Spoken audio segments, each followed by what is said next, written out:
better not have no plans tonight. Movie time and it's feeling right. You're looking for a love that lasts. You'll find it at Romancing the Podcast. Ooh, ooh, baby, you had me at hello. Ooh, I love you. I know. Ooh, ooh, baby, you're the wind beneath my wings. Ooh, I'll have what she's having. Thank you for tuning into Romancing the Pod. You had us at hello. I'm Paige Wesley. And I'm Todd Schlosser. And joining us today, we have Wynter Spears. Hi, guys. Nice to meet you. Nice to see you, Paige. Nice to meet you, Todd. Same. Yes. It's nice to meet you as well. So let's ask, because I know the listener's wondering, Paige, how do you know Wynter? Wynter and I have done stand-up together for a shockingly long amount of time. And I realized recently that the last time, because of pandemic, that we saw each other in person was a party at Crystal Adams's house, fan favorite, who was just on the last episode. Yeah, she literally was on the last episode. Yeah. What, you really? Yeah, Crystal, I heard you stole my movie. I was going to do something new.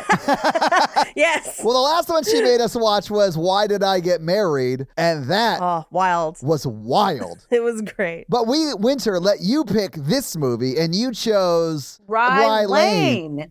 Yeah, so why did you pick this movie? So initially, when Paige asked me and I said something new and Crystal stole it, I was like, what is the next romantic comedy? And I'm going through it and I was like, too popular. They've already done it. I'm sure they've already done it. And I went, oh, what was that Hulu movie I saw a few months ago? It was so good. And then I had to look it up because I couldn't remember the name. And then I was like, oh, Rye Lane, we can do that. And then once I said that to her, I had a moment of, oh my gosh, what if this movie is not as good as I remember it being? Oh, I is. have that panic all the time when I pick movies. Wynter, I feel so seen by you right now. But yeah, I don't think you have to worry about that.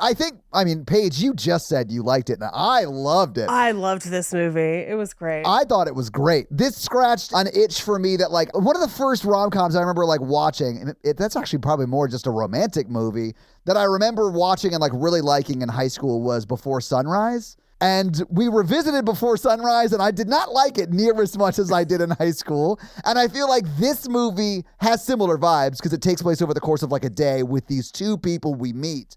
But it fixes a lot of the problems because, like, It does. in Before Sunrise, it's a lot of, like, listen to us talk about literature and politics and shit. And I'm like, I'd rather learn about who these characters are. And that's exactly what this movie is. Even though we find out maybe one of them isn't the best or most reliable narrator halfway through, I still loved Yes. Like, I think they're both so much fun. And, like, just, it was fun to hang out with them all day. I don't know. A lot of rom-coms have, like, unrealistic ways of, like, breaking people up towards the end. And I don't feel like this one did. I liked it. Yeah. And I love things that take place over the course of a set period of time. Same. That makes it feel, to me, it feels very real. Yes. It felt very natural to me that they would randomly run into each other. And also, like, fleeting in a romantic way. Like, this is a moment we're sharing right now, and it'll never happen again. And, like, I've had those moments in my life. It's also why I like Before Sunrise still a little bit, because, like,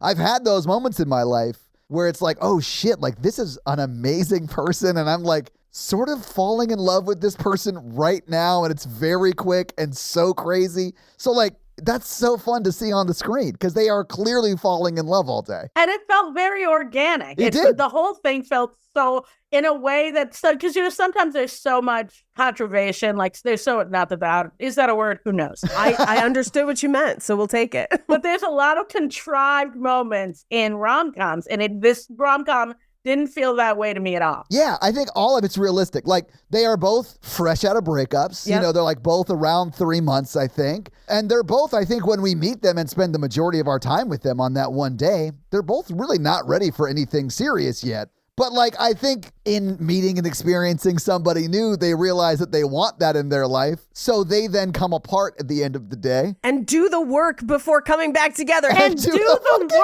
work. It fixes every rom-com's problem. Exactly. That's what I loved about it. Yes. They did the work. Yes. Because that's like my biggest beef with one-day rom-coms, like if we want to think about them that way. That's a good way to put them. Yeah, is that it's usually people who are at a time of emotional vulnerability who meet someone and I would say put more stock in that relationship, in that meeting, because they're emotionally vulnerable. And most of those movies, have pacing problems. This one doesn't. This movie does a great job of moving them through, giving them things to do, having causality to those things where it's like, I chose to do this, that has led us to the next place, which led us to the next place, as opposed to just creating individual problems that get resolved. It actually takes them through some of the things they personally need to do that day to work on themselves emotionally, but in a very fun way. Yeah. But then at the end of it, they've had this like amazing day. They have so much chemistry. We've learned a ton about them as people because this movie has not made any of the one-day rom-com mistakes. Magical. And exactly at the end of the second act mark, the reason they break up is because he learns that she lied. Yeah. And almost everything they've learned about each other that day, and probably not, but like it's been colored by this lie. It calls into question everything she's told him. I don't think she's lied to him all day. I think she lied to him about that one thing, but like, what does he know? You know? Exactly. But I also think that even though I think that there's a level of us knowing that this breakup could not have gone as well as she says it did. Oh, yeah. But I think because we like her so much and we like them together so much, we are willing to go on the ride. We're like, okay, we all know, because we all know we are all rewriting our own histories, right? Oh, yeah. Those moments that that thing we remembered after they walked out of the room, that thing that we could have done or should have done and didn't do.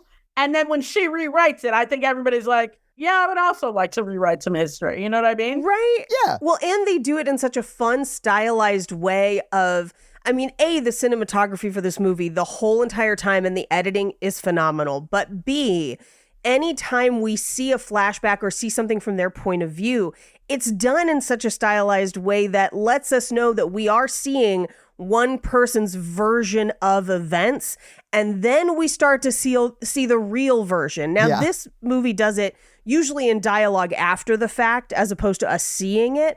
But I love a movie that does that basically is like, here's what this character has said, but here's what really happened. But then at the end of the day, so she has lied, and it's almost like for a moment, they both are like, we have had a day. We were both emotionally vulnerable. That probably colored our perception of the day.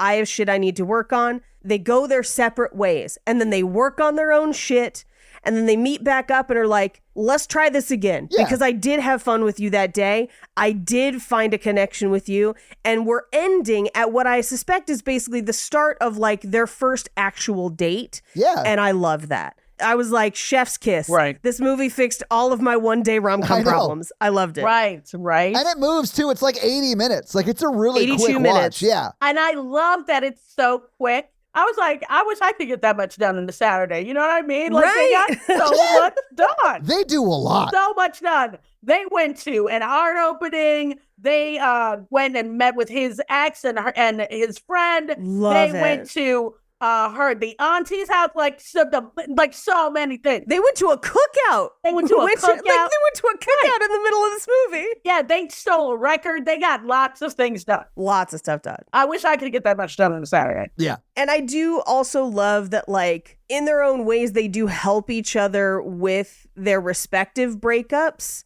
but they still have work to do on their own, where it's like, we have band-aided this, but you have to go then move on with what you're going to move on with. And I do think it's really funny that he stays friends with Eric, even at the end of the movie. It's funny. Where Eric's the one helping him move. Yeah. But Eric is so, and I question that. But then when you see Eric and you see how he is, you're like, Eric is not, he's not the brightest bulb in the basket. He's not. He is a golden retriever at best, and I love him for it. Yes. He's exactly that. Yeah. And I think that his friend recognizes he has no concept of how painful this was for me, how much this hurt me, how devastated I was by this. And that's not his fault because he doesn't have the capacity. Yeah. He does. Right. He does. But I mean, Eric helped him move. Like, he does show up as a friend for him, I guess. There you go. Eric Yes. they've known each other since primary school. They will know each other until they're going to be friends till they die. Yeah. Gia is just a footnote of a story that is going to be a thing they laugh about 15 years from now. Yes. Oh, and I love how much they telegraph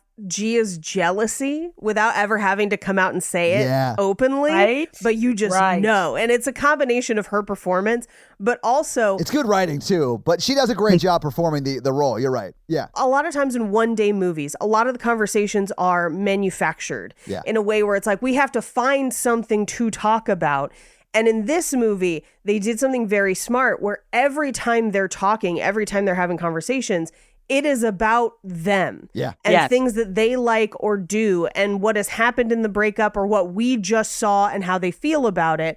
And it works so well. Which is exactly what would happen under those circumstances. If you met someone at a gallery opening that you both sort of had like a mutual friend, and that's how you both ended up at this weird mouth arch gallery opening, and then where you were like bullied into buying some of the mouth art. Right. And then whatever, like, you would be talking about yourselves. You know, you'd be trying to get to know each other. You wouldn't be talking about how there's some playhouse in Venice that's doing a cow play that, like, we're never going to get to see, which is my biggest note in that movie. I'm so mad that we never got that for Before Sunrise. We never see the cow play, and that is the one that I wanted to see. I was like... Yeah. But what I also thought was great was when they started at the very beginning, the music led me to believe that they were in a club. Yes. Because you see all these different things happening. You see things you would see happening in a club, right? Such a great opening. Yeah. But then there's randomly a baby. And I was like, is there a baby in the club? Remember, because somebody's changing a baby at one point. Yeah. I'm Yeah, like, at the very beginning. is there a Yeah. baby? And then when they come out and you're like, oh, we're not, it's the music. And the person who did the music, I think his name is Quez, his, her, or their name. It's KWES. They did an amazing job on the music. Yes. All the original music in the movie, I felt like it was so apropos. It was perfect. So that moment in the beginning, I love that it was kind of a misdirect, that you're like, are we in a club? And then you find out, oh, we're not in a club. We're at an art opening. And then the way that they meet is also very cool. You see women crying 1,000 times in 1,000 places in rom-coms. You rarely see a man doing that. The fact that he was crying in the bathroom and it was so loud that she felt obligated to say something about it. And that's a taboo thing. Nobody's trying to talk to strangers in the bathroom when they're peeing. That is like the ultimate taboo. I still have flashbacks of a time of a woman I didn't know who was talking to me in a bathroom full of people. I'm like, man, we don't know each other. Why are you talking to me? And I'm just trying to relax and let my body do what it does naturally, ma'am. Why? I understand we were chit-chatting while we're standing in line, but once I go in to do my business, the conversation is over, right? I agree. Yes. Decorum, please. I was traumatized. But the fact that they started the movie with a taboo moment like that, I loved everything about it. Well, and it's also weird to see a man crying who is the romantic lead in a rom-com. Like, the movie kicks off with your romantic male lead crying in a bathroom stall with pink sneakers on. And I was like, Right. I feel so seen right now. And watching video of his ex-girlfriend and his best friend painting on like a boomerang. Yes. It's brutal. I'm like, dude, stop that. Stop it. I love when she was like, are you all right? And he's like, I'm trying to have a private moment in here. She's like, it's not very private. It's just so funny. Yeah. Public bathroom. What's like? Oh man, it's a great movie. People need to watch it. I think people need to watch it. Yes. It's free on Hulu. I mean, if you have Hulu, it's free. Yeah. I mean, Right. if you don't have Hulu, I guess you'd have to pay for Hulu. But, you know. Hulu, guys, it's $6. $6 a month. Pay it one time to watch this movie. Yeah, it's so good. Yes. Yeah, worth it. But do you want to maybe go through this movie scene by scene, Paige? Oh, wait. Should we talk about why Mikey isn't here first? Oh, yeah. Mikey's not here because he caught COVID. Literally got COVID the day we recorded, actually Super Bowl Sunday. We recorded that morning, and then he messaged us that night, and he was like, I feel like trash. I have COVID. And so he's still down for the count. Not even that night. we finished the recording and Mikey was like, guys, I don't feel so good. And we're like, oh, that's a bummer. It's Super Bowl Sunday. And by that night, he was COVID positive and he's been in bed ever since. Yeah. Mikey, I'm sorry I didn't get to meet you. You will at some point, I'm sure. Feel better. We'll have you back. He had a heart out that day on the recording, and we talked about it on the episode because he had to go to that Super Bowl party and he never went. That He was just like, he never got to go. I felt 'cause he so was bad. I too just never sick. went. After we recorded, I laid down. Anyway, that's why Mikey isn't here. Sorry, guys. Mikey is going through it right now. Yeah. So Oh my goodness. poor guy. Get well soon, Mikey. But let's jump into it, Paige. Let's do it. Okay, this movie opens with an R rating. I don't know why it's rated R, but I love seeing R-rated rom-coms. More of that, please. I don't know what would give this an R rating. Only because of that scene where she did the scene. I don't know if I should say this now, but You can. You know the scene where she simulates. A sex act? Oh, Yes. okay. That's why I Boo. feel like that has to be the reason because there was nothing else that I saw. Here, let me get on the MPAA is bullshit soapbox for a second. There are a million films with simulated sex acts more graphic than that have squeaked by with a PG-13. And the reason that this movie has an R is because the MPAA is both racist and prejudiced against independent films.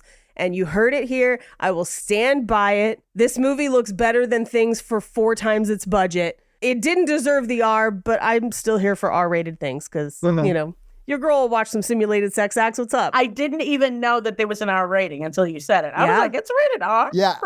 For what? It came up in the very beginning, and I was like, "Ooh, all right." I saw it too, Paige. I thought we were going to get a lot more like foul language and stuff like that out of it, which, listen, I would have been here for, but like, it's not that. It's actually, I mean, aside from like maybe adult themes, it's actually like super wholesome. It felt very wholesome to Yeah. me. Yes. Think about even a movie that like we love that I would still say is relatively in the wholesome range. Easy A has a PG-13, and that has more overt Way things in more. it than this movie does. Yeah. Yes. Way more. Yeah. So, just watch the documentary This Film Is Not Rated if you get a chance to learn why the MPA is bullshit.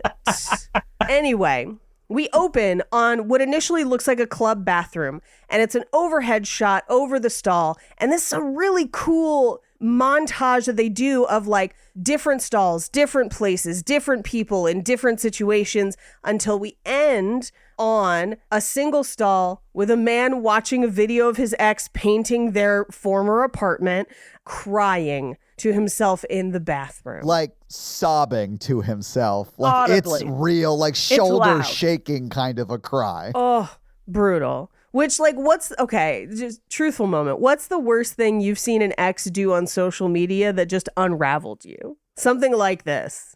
Or maybe not. Maybe all of us have had exes in the distant past and haven't had to go through this horror. Shortly after I had moved from San Diego to Nashville, Paige, I had one chambered. Oh, yes, of course. The ex who I had just moved across the country back home to get away from had just posted a photo of her and the guy she cheated on me with the caption of, "This is Manny. You'll probably see a lot more of him in the future." And then they broke up like 3 days later. Hilarious. Chef's kiss. Literally, someone came Love back. that. I actually, because, I was at the stalkery point of that breakup, saw about 3 months later, one of her friends who I know too went to that photo and commented, and then we never saw him again. Oh my God. And I was like, hell yeah. Hell yeah. That's I love amazing. that so much. Amazing. I love the commitment with which they posted that picture. Like, you'll be seeing a lot more of him, and then 3 days later they break up. That is amazing. That Yeah, is, I awesome. mean, nothing better, really. I was like, there's nothing more you can want from an acrimonious breakup, I think. Oh, and Winter, my life has gotten so much better since moving away from that person. And see, there was a time that you thought that your life was over, and now we've all moved on. Yeah. I mean, yeah. We have all moved on from me getting We've all cheated moved on. You're right, on. Winter, and I'm so glad you're handling it so well. But it's always funny to be in that place and think to yourself, oh my gosh, what am I going to do? And then you're like, you're going to move on. Oh, yeah. You're going to Yeah. move on, and life is going to go on. It's going to be great. It's going to be great. Oh, I was in Joanne's yesterday and heard the song King of Wishful Thinking, and I forgot how hard that song slaps, and I've been listening to it nonstop ever since. So yes, that's the vibe that we're coming into. Mine, I had one happen recently where before I met my husband, Congratulations, by the way. I think the last time thank I you. talked to you, you were single. I think. we had just started dating. I think the last time I saw you in person. Congratulations, you're a married lady now. That's how long I it's know. been. That's how long Oh my pandemic God. was. We got There you married go. right before the pandemic. Like, wow. yeah, it was wild. And if you made it through, that means you're good. Because most people who got married at the beginning or in the pandemic, not married anymore. That's real. But real. Crystal and I both, like, I got married right before the pandemic. Crystal got married during the pandemic at the courthouse. And you know what? We spent part of Christmas together this year at the house we bought. It Nice. was great. But pre my husband, there was a dude that I met that, like, he was kind of cocky. He tried to nag me, and I'm not the one. And there was definitely a night where it was like, because we had been friends for a long time, but then it was like, hey, maybe something's going to happen. Like, oh, maybe. And then a dude cock blocked us, just like wouldn't leave. Like, he was like, we're all hanging out. And we were like, no, what? Wow. And it didn't happen. And it was one of those things that, like, I ended up not seeing that person as often again. And it's always one of those, like, what ifs of, like, what would have happened if that would have happened that day, right? Spoiler, flashback 6 months ago. That dude gets married to a girl who looks exactly like me. What? I sent it to a friend that, like, knew us back in the day. I was like, bruh, did you see who this and they were like, that's blonde you. And I was like, I know. What is happening? He married Wage Presley? He married Wage Presley. Somebody's got a type. He got a type, and at the time was acting like that was not his type. He was one of those, like, probably dated fat girls and didn't tell people about it. But apparently it was. Right. That was my Instagram moment. But instead of crying, I was just cackling to myself in my own bathroom. You were laughing so hard you were crying. Exactly, 100%. Different vibes than mine. Yeah. But yeah. But, I mean, you got your revenge with the, like, guess not. Oh, I didn't get revenge. I just got a better life. But yeah, I mean. But that is the best revenge. To get a better Yes. life is the ultimate revenge. Well, I mean, sure, but I don't give a shit what she does. Yeah. Success is the best revenge. 100. There you go. Living well. Yeah. Living well. Living well. That's revenge. Anyway, in the bathroom, our main character, Yaz, we haven't met her yet. We're about to. She's, like, fixing her hair in the mirror. She hears the crying and goes into the stall next to him, still hears it and is like, hello, are you okay?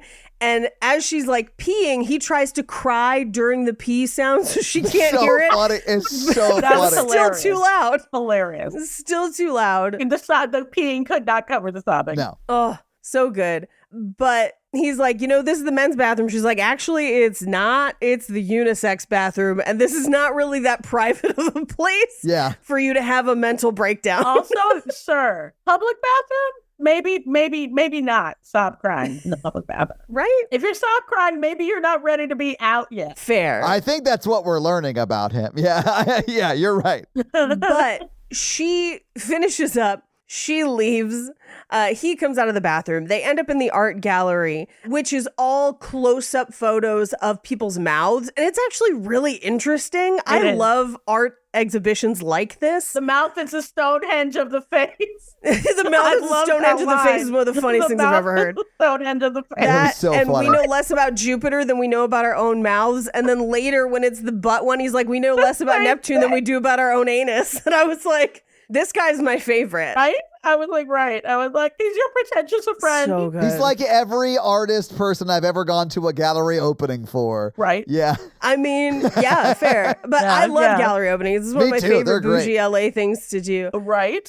I just got a dress from a company in the UK based on an art exhibition that's just all black and white photos of tits. And I'm like so excited to wear it out. But I'm just going to tell people that we know less about Saturn than we do about women's breasts. True. You're not wrong. You're not wrong. Just be like, we don't even know. We have no idea. Oh, and can I talk about the shoes for a minute? Go for it. So when she's in the bathroom, before she leaves, she looks down and she sees that he's wearing pink Converses. Yeah. Mhm. And she's wearing lavender, I think, sneakers. She's wearing lavender sneakers with beads on them. I love them. Okay, shout out out to the costume designer, Cynthia Lawrence John, because I thought the costumes in this movie were amazing. Me too. I thought Yes. the colors were so bright. They were so beautiful. I thought it spoke very specifically to not just their characters, but where their characters were in their lives. Because when you Yes. see them later in the movie, you're like, oh, clearly they're doing better. Not to say that their outfits weren't great at the beginning, because they were, but I felt like the level of mismatching that was happening was indicative of the fact that they were a mess at that point. That's fair. Yeah, they look more put together in the last scene. Yeah. Yeah. I will say though, and this is one of the things I love. I love playing with color in film. It's one of my favorite things that people can do that is inexpensive but will make your movie look awesome. Right. I loved that even though we have such a bright color palette and we have such a lush visual, they don't look out of place. They still look like regular people. Like that's Right. a person you would see on the street and you wouldn't think, oh, that person is wildly colorful. Right. But they are within this Right. world, and it kind of makes them seem exciting. If you notice anyone else around them, even though their outfits are messy, a lot of the other people around them are in neutrals and blacks. Right. Exactly. So it does set them apart. Right. So that they are even just the visual focal point of what we're looking at on the screen. And also, I think that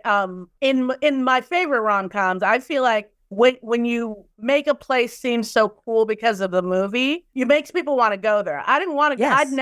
It had never occurred to me to go to Singapore until I saw Crazy Rich Asians. I was like, oh, Oh. Singapore looks dope. Yeah. So the fact that I wanted to know, like, where is Rye Lane? Because it was so colorful. And the guy, when you were talking about most of the people around them are in Yeah. neutrals, they are, except for the man in the cowboy hat with the blue outfit. Oh, you mean old Ken from like the Old Barbie Ken? movies? Like he looks like old Ken. That's what I wrote in my notes. Well, and the screaming child in the park is also in bright blue. Yeah. Right, and weren't they wearing like a pink helmet or something? I can't remember. Yes. But yeah, like that kind of stuff. But it made it feel very alive. Yeah. Made it feel very alive. It made it feel like it was a place that people live, and you're going about your day. Right. So I looked it up, and a Rye Lane Market is in South Peckham, and is in Peckham and Brixton in South London. And I was like, oh, Oh, okay. now I want to go there. I think this Yeah. whole movie is in South London. Like, We're right. Yeah. and South London looks different than like London you normally get on film. Yes. And I really dug it. I think it's cool. It was so cool, right? Yeah. It was so cool. But you're not getting like the O2 and the Big Ben or whatever. Like you're getting like where people actually live in London. Yes. Which I like. Right. It's cool. Yeah. I prefer that. Me too. personally. I love that it's a place that you've never, because we've seen a ton of movies in London. Oh yeah. But I love that it's a place that I had never seen when I've watched movies in London. So I was like, oh, this is a new locale. This is someplace that feels very much like, oh, I would definitely want to go see that place and see what it's about. Yeah. Yeah, it reminded me kind of Camden Town, because I've been to Camden Town in London. I haven't been to Brixton yet. But now I'm like, the next time I go, I'm going to go to Brixton. I'm going to see this. This looks really Right. interesting. Right. But yeah, we meet some of the other art characters that will come back later in the movie for very fun payoffs. There's the dude on the hoverboard that everyone thinks is going to buy one of the art pieces that they call Wes Anderson. That was they don't know his amazing. real name. They just call him Wes Anderson. I love that he was immediately assigned. Like, he's like, oh, no. Wes Anderson. I was like, I was like, that's fair. That's fair. We also see him at the butt exposition too, as he like Yes. jets around the corner on the Segway thing. But here's what's Hilarious. extra funny for me. For me, I love a joke with multiple layers. This is definitely one of those. Hilarious to just call a random white art bro Wes Anderson. Funny on immediate level. On multiple levels. Extra levels. funny that we're watching a movie that has a very defined, bright color palette visual style like Wes Anderson. A la Wes Anderson. A la Wes Anderson. I was like, this person knows what's up. They know Right, what's exactly. Shout out to director Rain Allen Miller. Shout up. out. Yep. Yeah. Their first film. That's the one fun fact we found, because this movie is so new and smaller, is that it was the director's first film. Great job. Damn. Okay. I can't believe first film. Knocked it out of the park. First film? First film. Amazing. Yeah. Amazing. I'm sure they've made shorts, but it's Right. their directorial debut for a feature. Yeah. So through all of these conversations with all of their different art friends, we meet Nathan, who is the artist, who is kind of if you want to think of all of the friend relationships in this movie as like a little spiral map, he's the center. Yes. Because like his girlfriend knows Yaz because she dated his ex-friend, and then he knows the other guy because they worked at KFC together with Eric. And so it's this very like spokes on a wheel. And Nathan is kind of the center, but is only in the movie for 2 or 3 scenes. I think it's just the 2. I think it's the 2 art scenes. Yeah. But it's very reminiscent of Love Actual. Yes. Very reminiscent of that, in that we meet all these people at the very beginning at this wedding. So it felt very much that way. But it solves the problem of Love Actually because we only get the one love story we actually care about. Yep. And we don't get... Oh, by the way, Colin Firth is in this movie. Anyway. For like 2 seconds. I love it. Love the Colin Firth cameo. Love it. Me love too. it. Love it. Love Guactually? Come on. Brilliant. I loved it. Brilliant. I was like, how did they get Colin? And they named the guy Colin. They didn't even. They're like, they no, just no. call him Colin. Yeah, they're like, dude, everybody is gonna know it's Colin Firth. We already called it Love Guactually. It's Colin. Obviously, the guy cooking is Colin. Hilarious. Is Colin. Loved it. Hysterical. I do love that they just want us to believe that Colin Firth is on hard times and really trying to cash in on his Love Actually fame by starting what amounts to more or less a taco truck called Love Guactually. I loved everything about it. Oh, we will talk about it when we get there because I have thoughts about the taco truck. But yes, hilarious. And you were right. This does solve the Love Actually problem of spending too much time with the people that we aren't invested in. Yeah. This movie is like, all these people are related. We'll briefly tell you how,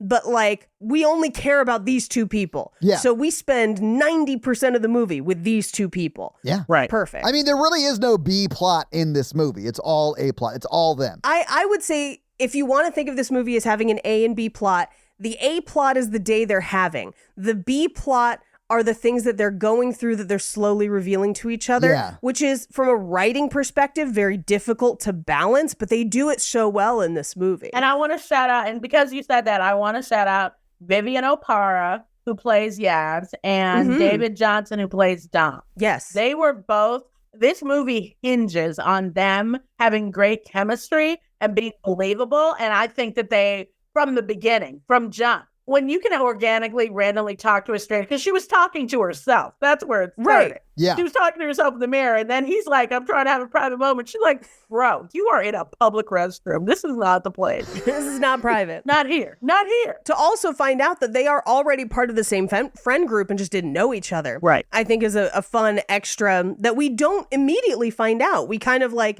gradually learn it. I do love it's not just that Dom's ex repainted the living room. She invited all their friends over to paint the living room, and Nath went. It was like an event. I love that he tried to soften the fact that he went, that he was like, I was only there for 45 minutes. I only ate like this much and I painted barely. And then I was out. And then I was hilarious. gone. And they're showing what Dom is picturing of that event. Yes. And it looks like they're painting the fucking Sistine Chapel on their wall. It's so funny. Okay, it's the Last Supper. Thank you. It's I know, exactly what it yeah. is, the Last Supper. They are organized in order, in the same poses. Hysterical. But they're painting, not eating. But they're painting, not eating. It's so funny. And in this moment, Dom starts crying, and Nath just says, "Shut up, or I'll tell people it's performance art." Hysterical. Okay, another So thing I good. loved about this movie is the way that I had to learn a lot of British slang. Yeah. Sure. So I wrote down all the words I didn't know. So like when he said, if you're going to prang on, that means anxious or irritable, which is, I figured, but it just Sure, context. sure. But I was like, Context I clues, needed sure. to look it up. And then when he made him buy the peas and he was like, you must have bare peas. I'm like, bare peas, that must mean money. It said making a lot of money. And I was like, okay, love that I'm learning British slang while I'm watching this movie. The best. Super fun. I wonder if bare peas means like organic peas, like actual ones instead of frozen ones. I don't know. Anyway, the reason he has a lot of money is because he had to move out of his girlfriend's place into his parents' place, and the assumption is he's not paying rent. And therefore, because you're not paying rent, you could spend it on this wild piece of art That honestly, I dig. I vibes. And he's an accountant, so you know that he's Right. kind of Oh, like yeah, he's got a good day watching job. his money, right? Right. So he's like, you're an accountant. He's like, you're the person who should be buying my art, dude. Yeah. If you're British and you know why bare peas means make you a lot of money, sound off in the Facebook group. I'm sure some of you will. Anyway.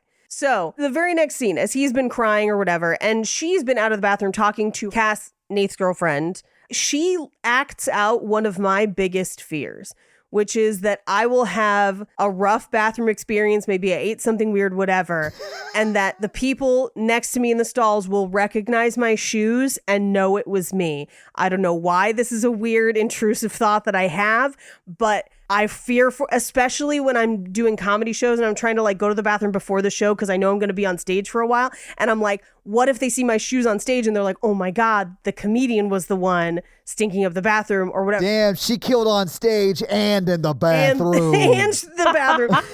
I feel that. And so the fact that she like recognizes his shoes and is like, that's the guy crying in the bathroom. I was like, oh no, people do remember the shoes. I feel that. And that's part of the reason that now that Flappers has a bathroom in the green room, that's do. the only bathroom I That's ever the only use. one I use. That's the only one I ever use. Because I was like, I'm not trying to have interactions with people in the bathroom. Like, I don't know what's going to happen. People think they're funny. This is exactly the bathroom I was picturing. Yeah. Was the Flappers one. Although Madhouse in San Diego, I have had the same fear because they don't have a green room bathroom. And I was just like, should I change my shoes? Like, what is like, do I have extra shoes in the car? Crazy. Right? You just use the bathroom in like those like shower sandals you would use in college. And then you go back to the green room and put your show shoes on.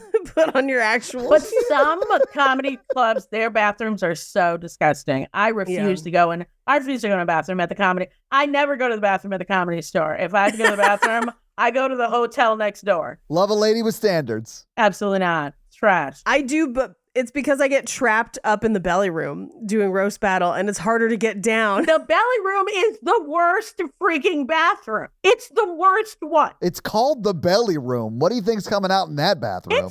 It's a black bathroom. I don't know what's going on in there. It is a nightmare. It's a nightmare. Here's the wild thing. I used to occasionally sneak into the main room and use the bathroom in the green room back there, which used to be Richard Pryor's private bathroom. That's why there's like a shower and tons of mirrors in there. But the door doesn't fully close. So you have to like gauge your like, how famous are the people that might walk in on me? Oh my God. See this? I have a whole podcast I did about bathrooms, Todd. You can listen to it, Jackie Case in the Dark Forest. I have a whole thing about bathrooms. A whole thing. Wait, I talked about it. You talked to for Jackie an hour, for an hour about bathrooms.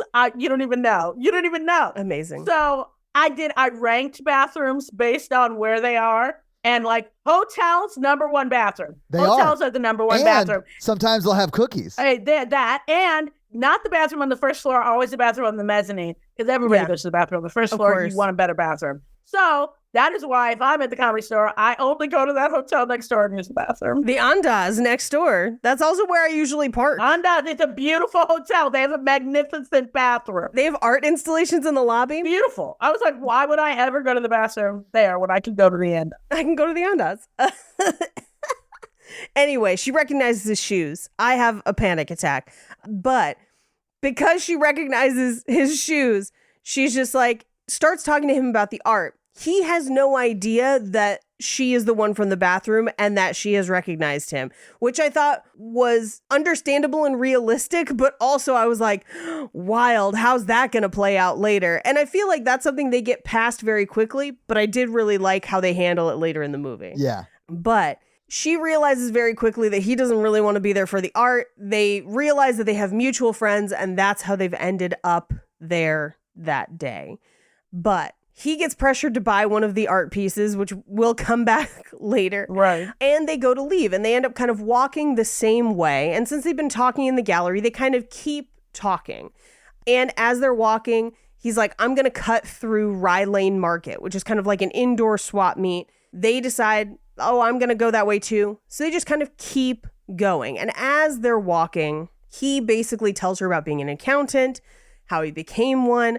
She talks about wanting to be Prince as a little kid, like the Prince, like the artist formerly known as. Specifically from Purple Rain Prince. Purple Rain Prince. That's a very specific Prince era. Well, yeah, that is the best. We will do Purple Rain on this show sometime, Todd. I just need you to be ready for it. You remember that I have not seen that movie, right? I know. You haven't seen Purple Rain. I haven't, and I love Prince. How is that possible? And neither has Mikey. Mikey hasn't seen it either. And Purple Rain is like, sometimes I watch it just for shits and giggles. It's in my normal lexicon. It's I don't even know how to describe to someone who hasn't seen it. Like, you just have to experience it. But I like Prince so have to much that I will experience it. just occasionally go back and watch his halftime performance of the Super Bowl because it's great. It rained during Purple Rain. Why did I just watch that last night? Oh, did you? Can I tell you? I literally watched it last night. It's the best And I watched it. performance I've ever seen. Why did I watch it? I watched it because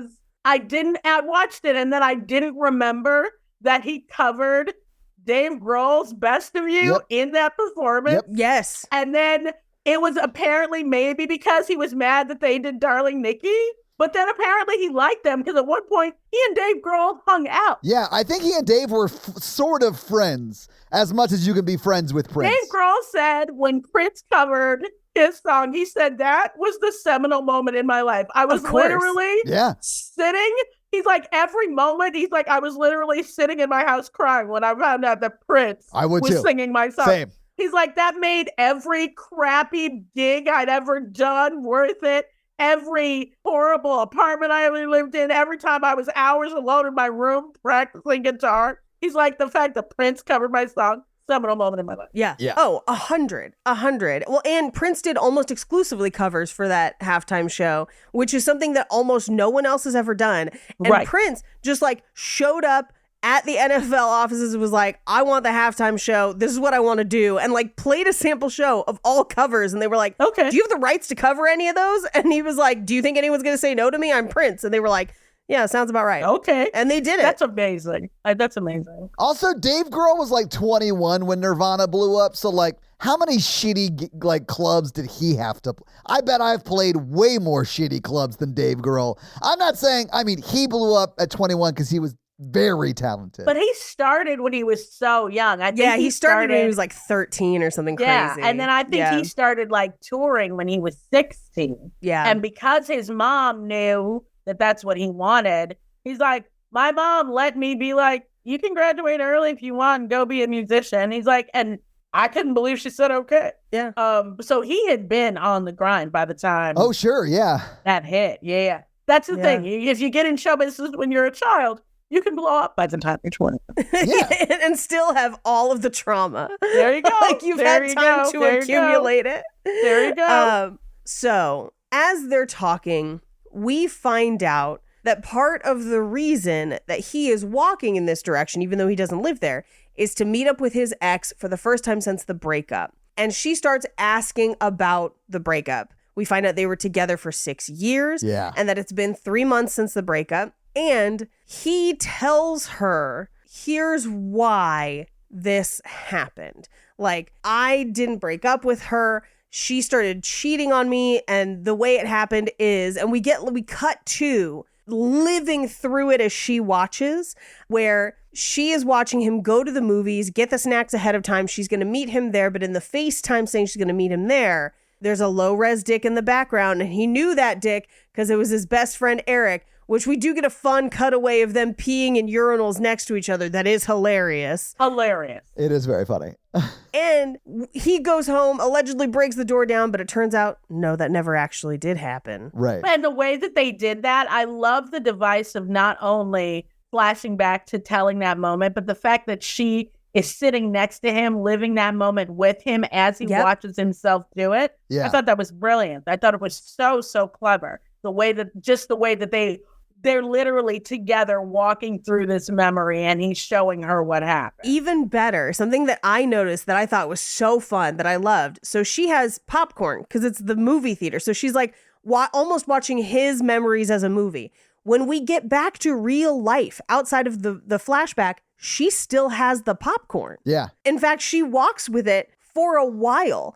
And later on, when we see her version, we get a similar vibe of him kind of watching and experiencing this and the popcorn trades hands. And I was like, this is such a fun way to kind of display this idea of watching someone else's bad time starts to make you feel better a little bit, which is terrible, but it's they're doing it for each other. And it is a fun visual and narrative device in the movie. Which is amazing because I didn't even realize that they passed the popcorn back and forth. Yeah. That's amazing. Yeah. And also, go to your point about going through it together was very much misery loves company. And this is this other horrible thing that happened to me. Yeah. So they get to the point where they're going to have to kind of split up because he has to go to the restaurant to meet his ex.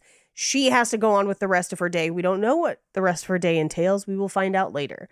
But she asks, do you want me to go with you? And he's like, no, I have to do this and I have to clear the air. And she's like, okay, fine. He goes in alone, and the amount of callous joy from his ex and his former, I guess, best friend, but whatever, is wild. The fact that they're acting like it's nothing and they're like, guilt can't go on forever. And I was like, it can't, like, you guys did something wrong. You don't get to just decide to stop feeling bad. They're very much like, hey, man, it's been 3 months. When are you going to let us off the hook for cheating on you? Right. Maybe never. Also, can we talk a little bit about the guy singing the song about the meat? Yes. Because that was amazing. I was like, oh, this is a musician's corporate gig. Yes. They were like, we're going to pay you to come and just sing about flipping over the coasters from red to green. to green. It was amazing. I loved everything about it. I was like, first of all, this is the artist's struggle. Yeah. That you have to be something. You never want to compete with food. No one wants to compete with food. Competing with food is the worst. Or football games. Yeah. There you go. He is in there doing the work because he's like, there's going to be a check at the end of this. Oh my God, this is terrible. On a Segway. Like, I mean, with Christmas lights. As a comedian, I felt so seen. I was like, oh yeah. my God, I feel all of your pain, sir. All of it. Also, I know there's a check at the end of this from you. I get it. Yep. I get it. Look, hey, all of us at some point or another have been standing in a Mimi's cafe and been like, who here is dating? Like, is anybody driving for Uber? I know I have. And you know what? That spice cake muffin was great payment. Thank you. Let me tell you about my Lyft experience. Let's talk about it. But as they're talking, and he is losing this dinner battle, if we want to think of it that way. Oh, yeah. He's not standing up for himself. Eric, clueless. Clueless. And God bless Eric. It's all the emotional, the angst. We see all the angst, all the emotional trial that is going on with Dom.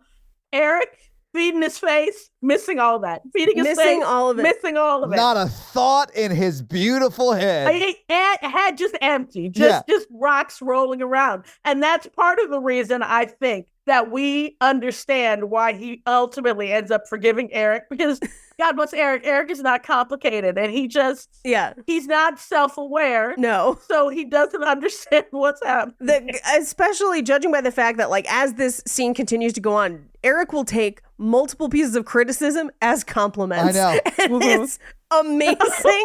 But also he's like, yo, try the croquettes, they'll make you cream. And he's like, oh, sorry. I mean, anyway, you're alone. But he's also giving him, like, tips for the restaurant. Like, flip this to green. Like, get more meat. Get all the meat you can. And also, if you're not going to take any meat, take some and give it to me. Because I want more meat. Yeah, give me more of the meat. I want all the meat. He's like, I'm never turning this over to Red. They're going to have to carry me out of here. I was like, this is Eric's best day. It's exactly why Mikey loves Brazilian steakhouses. Like, Yes. when I saw this scene, I was like, it's a shame Mikey is not on this episode, because this is all he would talk about the whole time. The whole time. He would keep coming back to it for sure. I loved how evolved Dom was trying to be about it. Yes. Like, he was trying to be like, oh, this is part of the process. This is part of growth. This is part of moving forward. And she was like, bust that. They suck and they need to know it. Yeah. Yeah, they did mean things to you, and it's okay to be angry about it. Right. Yeah, and then she comes in and sort of like saves the day here, which I Thank love. you. I literally Yeah. wrote that down. Yaz saves the day. Hell yeah. Yep. She busts in and is like, we're together. We've been together. Their story, I love that the fake story they have about meeting ends up being real by the end of the night. Yeah. I love that. That was the plot twist that I didn't see coming, that I was like, Same. oh my God, they're going to do a karaoke. Yes. I love the way that he wasn't into the story initially. And then once he was in it, they were both just ramping it up. Because Yaz's story was that they were at this karaoke bar and they like mistakenly got put in for a song together. And then he's like, was it a bar or was it like a full ass mini concert? It was a concert. He keeps building it up to like be a bigger than. Yeah, it's so funny. I the love people with merch, and one of them has a shirt that says "I Heart Dom," and then lifts their shirt, and their shirt underneath has like hearts where your titties would be that just say yes. Yeah. Like Oh, they that's had hilarious. somehow bought them before. So funny. And just the way that they just told that story, and then you see it go from being sort of this little thing to like, now they are at rock star status at this karaoke bar. I mean, by the end of them telling the story, they are both saying and chanting, yes and Dom. Yes and Dom. And Eric is also like, yes and Dom. Yes and Dom. Yeah, he's like saying it along with them because there's no thought in his heads.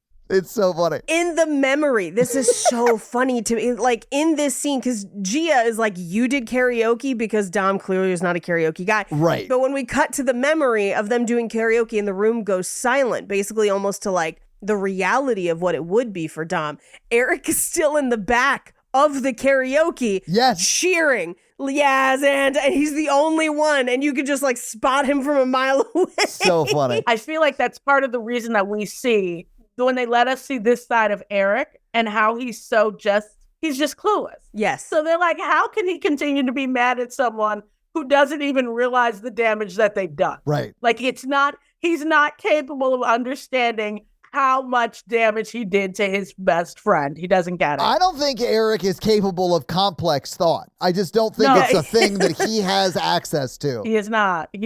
Considering we go into his next story is how he got fired from the sports bar, and it's for keeping bottles of piss in his locker. He got up to 18 bottles of piss. 18 bottles of piss in his locker. And he's like, I kept thinking, I gotta throw him out. And then I just didn't. I just didn't. My goodness. I love how he's like, oh, they fired you for that? He's like, yeah, it's real political over there. Like, it's not real political over there, bro. You were hoarding piss in your locker, bro. Hoarding your urine in a locker. They're like, this is a health hazard.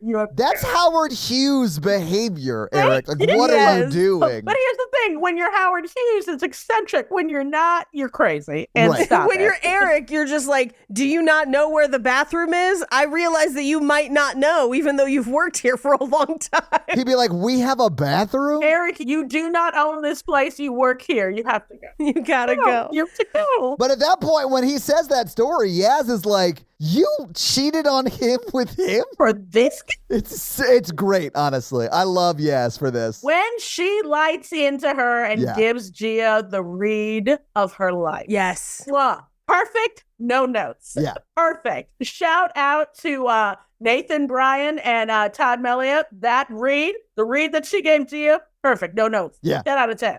Well, because she perfectly emotionally reads her of like, you got scared, so you picked the least complicated option that wouldn't question anything emotionally about you. But on top of that, your man swiped me on Tinder like a week ago, and they leave, and Eric won't show Gia his phone. Because it's sleepy. His phone's in sleepy mode, Paige. It's sleeping. It's in sleepy mode, but it's definitely her like clocking him and being like, you're definitely the kind of guy that wouldn't have deleted those apps yet. So I'm going to take a chance. Well, and she even says that later. Yeah, she's like, I didn't really like swipe him on Tinder, but like he's the kind of guy. And clearly he is because he won't give her phone. Yes. What was so great about that moment was that you sit there and you're thinking to yourself, oh my God, I can't. That she not only came when she said she wasn't coming, but came and literally turned that entire moment around. Yeah. Like, yes, it was going to be the worst of the worst. Like, you could tell between the guy talking about the meat on the thing, and I was like, oh, this is going to be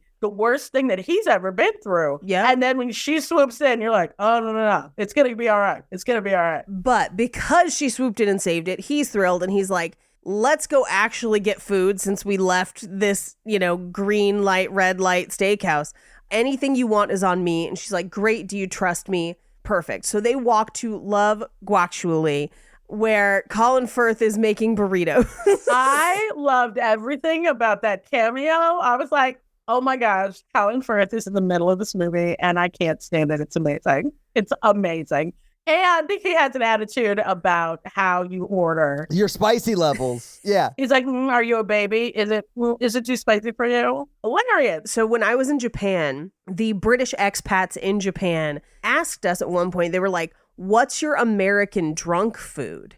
After you're drunk all night, Right. what's the food that you eat? Right. And we were like, oh, Mexican food, like street tacos, whatever. Right. And they're like, oh, weird. Ours is kebabs. And we all thought, we were like, meat on sticks? Like, Right. we did not realize that their version of kebabs was dangerously close to burritos. Mhm. So they took us for kebabs and we were like, this is just Mediterranean burritos with really weird long French fries.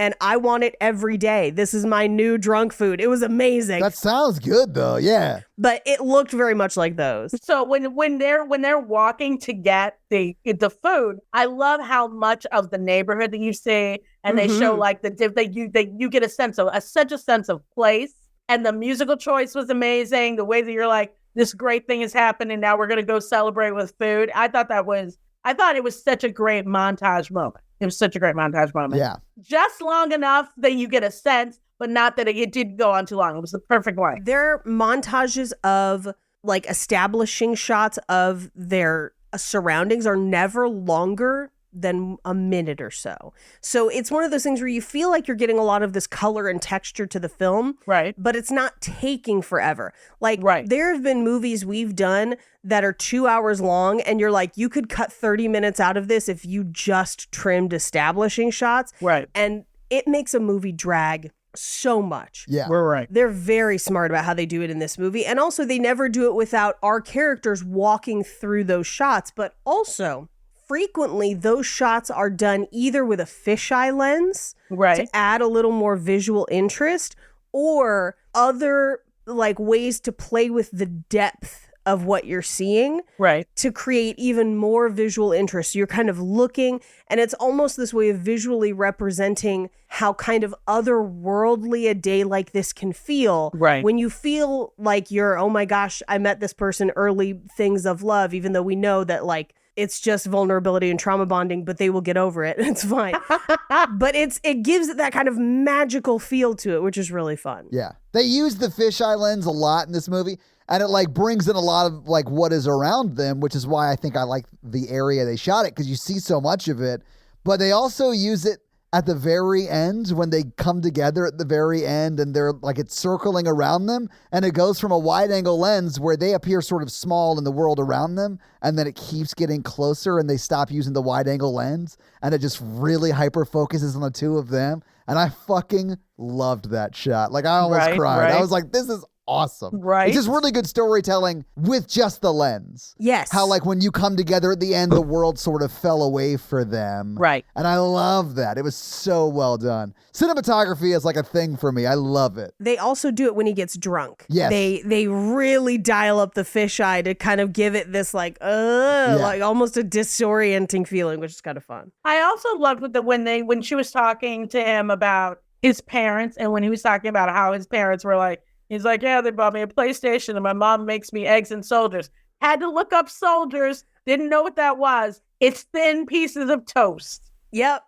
But when she was talking about how much love he, like you could tell, even though he was like, my mom makes me food every day. They bought me a PlayStation. My dad always makes me go on these bike rides. But you can see how close he is to his parents. Yes. And how much they love him and how much they are doing whatever they can to help him get through this breakup. Yeah. And then you also notice that she doesn't necessarily have that by the way that she talks about it and how cool that she thinks, even though she's like, oh, he's a mama's boy. But then she goes back and says, I love that. She's like, at least you have parents who are there. She's like, I don't know that's not the kind of reception I would get if I tried to go home. Yeah. Yeah.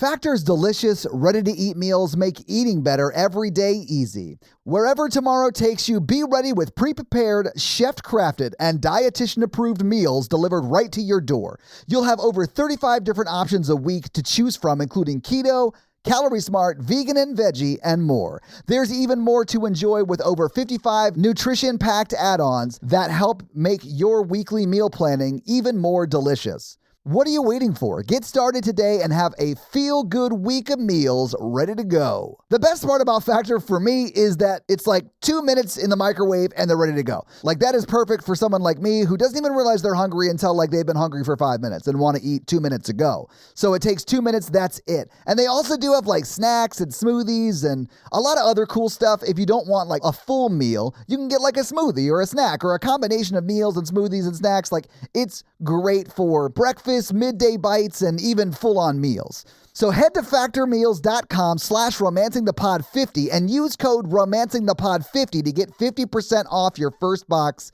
and 2 free wellness shots per box while subscriptions are active. That's code romancingthepod50 at factormeals.com/romancingthepod50 to get 50% off your first box and 2 free wellness shots per box while your subscription is active.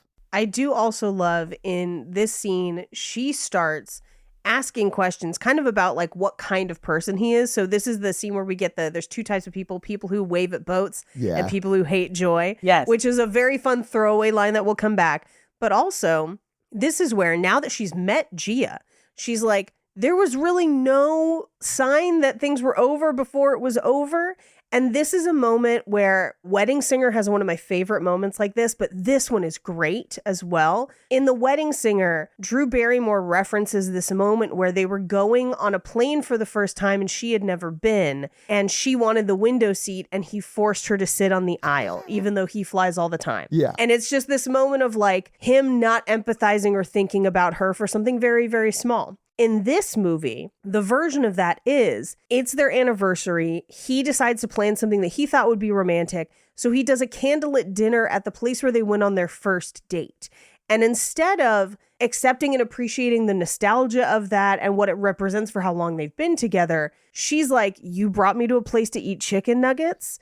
And I think it's a great dichotomy that Yaz is like, I would have loved that, because she recognizes what he was trying to do and Gia did not. And he also didn't take her like just to go order chicken nuggets, sit there and eat like they did the first date. Like he like rents out the whole place, it seems like, sets up a table with like a candle. It's like a candlelit dinner at a place. Right, exactly. Which I will admit, it's not an expensive place. But that's super sweet. But he still had to pay the guy for all the chicken he wasn't going to expend that he wasn't going to sell that night. So they could just be the 2 of them. It's super sweet. Yeah. And then when you see the guy banging on the window, I need some chicken. I need my chicken. Instead of her thinking, what a great anecdote, she's like, I can't believe I got my eyebrows done for this. That was her answer. Brutal. She was the worst. But going back to what you said about people who wave at boats and people who don't. Yes. That made me think about the thesis of the movie, which I believe is everybody has meth. At the very beginning,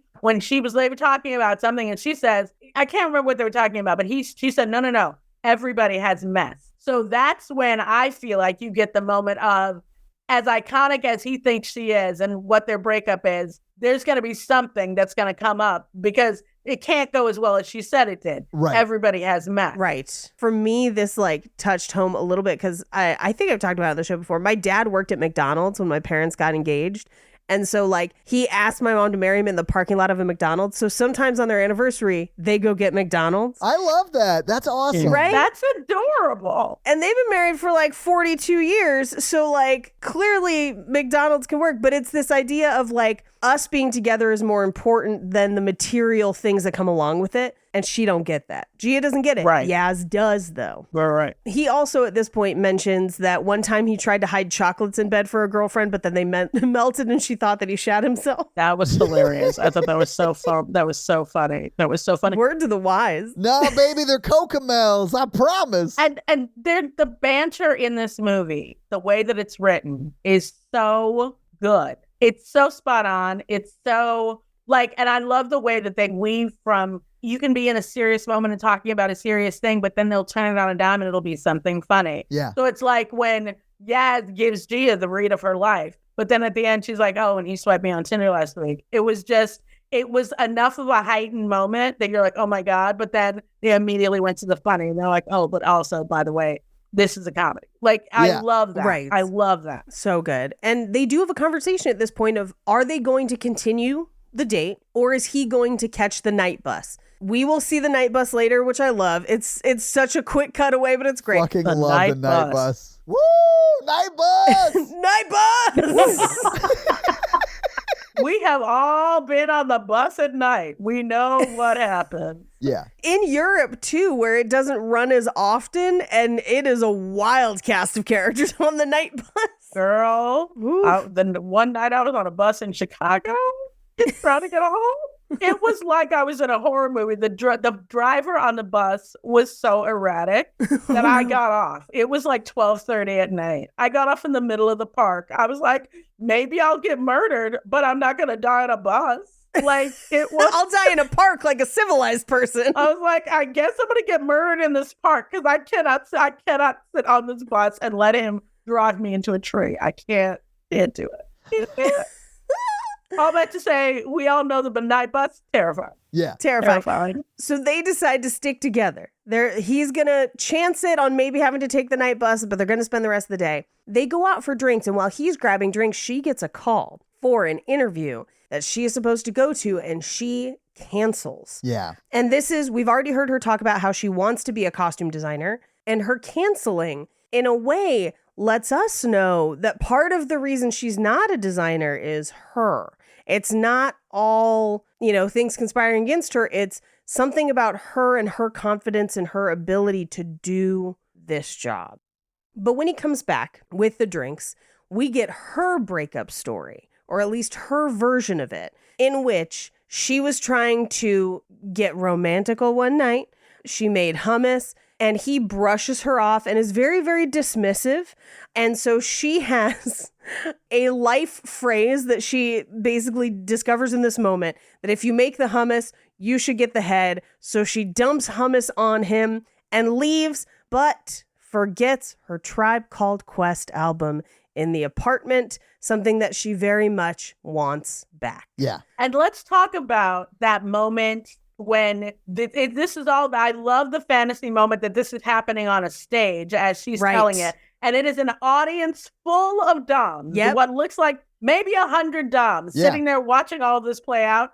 I thought that was brilliant. It was great. So funny, so interesting, so great that they had not just one version of dom, but like different doms having different expressions on their face as all of this is going down, including there's an audience of doms, but then there's also a dom that's up in the side, like the peanut gallery, who is like the main dom. And he's like, well, and he's like shy and like hiding. Yes. Right. He's like, that's a lot of information. Yeah. He's like, she's going down on that guy. And he's like, oh, should I be here seeing this? It's wrong. This is wrong. But we come back from the flashback and he's like, well, that's what we're going to do. That's our next challenge is we're going to go find an album. We're going to go to a record store. We're going to find a copy. And she's like, no, because the principle of the thing is I want my copy, which I have absolutely been that person before. That's why, so I have my parents' piano in my house. It sat in storage for 6 years, which probably was triple the cost of just getting a new piano. And at one point, you're talking to someone who's going on 13 years of a storage locker. I understand. And so you're paying. That's right. That's right. And my dad was like, look, I'll buy you a new piano if I don't have to move this piano. And I was like, I don't want a new piano. I want that piano, this piano, the one I learned to play on, piano. So I am definitely a person that would get irrationally attached to objects, much like Yaz in this film. So now they're like, well, he's out of town. Let's go get that album. Now we're going to break and enter to get that album. And yet again, let's talk about how much stuff they've already gotten done on this day. Now they have another task. Yes. They have gone to the art opening. Yes. They have gone to the breakup lunch. Yep. They have gotten food from Colin Firth.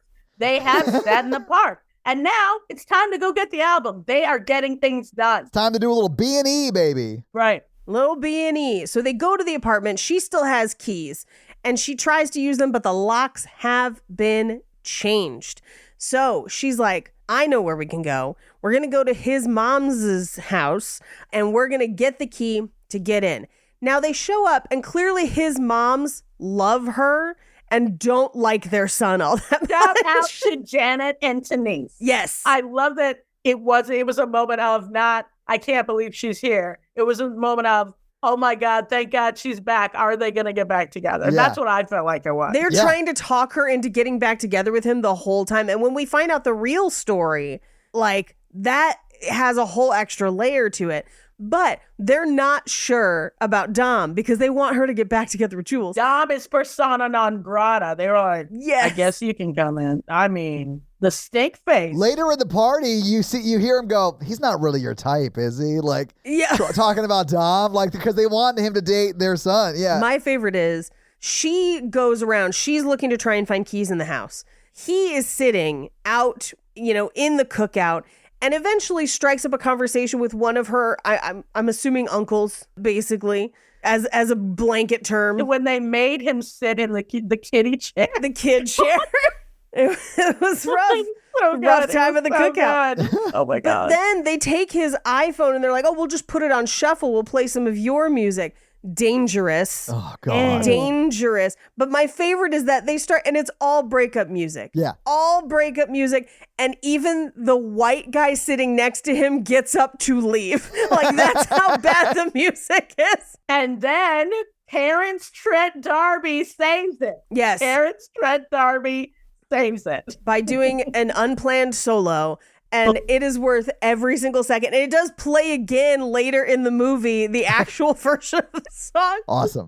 So good. Meanwhile, what he does not know, because one of the uncles is like, oh, yeah, they keep all their stuff in the drawer, basically setting him up to get caught going through an underwear drawer. Oh, it is a setup. It's revealed later he did it on 100%. purpose. 100%. Yeah. Also, why is there underwear drawer in the hallway? Peter did him wrong. Yeah. Peter did him wrong. Peter did him wrong. You're right. Especially when he came up the stairs and he was like, How dare you? Exactly. I was like, Peter, you are not right. You're not right. You're not right. Oh, hilarious. Peter set him up. Hilarious. The setup. Oh my goodness. But what he doesn't know is that she has talked to the moms about why she needs the keys. And they're like, we don't have one, but we think we know someone who does. But also, what's the deal with that guy? And she's like, look, I met him this morning. He was super sad. I'm trying to cheer him up, which I think is just her giving them an answer Right. to get out of the house.